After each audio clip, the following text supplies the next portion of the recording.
Qarşıdan yeni təqvim ili gəlir ki, çox da sual verirlər ki, bu bayram bizim bayramıdır, kimin bayramıdır?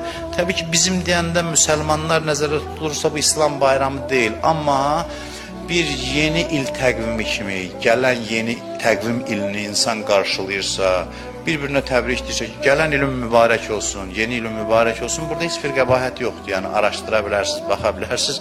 Burada bir qəbahət yoxdur.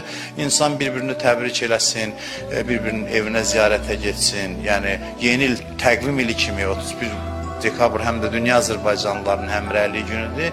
Bayramlaşmaq, təbrik eləmək, ya süfrə açıb süfrədə oturub çörək yemək, bir-birini ziyarət eləməyin heç bir qəbahəti yoxdur və bu günlər fürsətdir ki, adam bir il, axır bu təqvimlə yaşayırıq və bu bir il ərzində elədiyimiz əməlləri təftiş eləyək, lap elə həmin o gecə başqa şadlıqlarla halal şadlıq ki, yəni ziyarətdir, süfrədir, onunla yanaşı bir-iki rükət adam namaz da qılar, Allahdan keçmiş üçün bağışlanmaq da istəyər. Çalışın hər bir həyatınızda hadisəyə bir mənəvi rəng də qatın.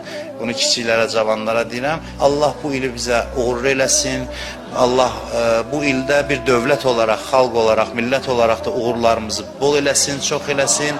Allah bundan sonra bizim düşmənlərimizə fürsət verməsin inşallah. Allah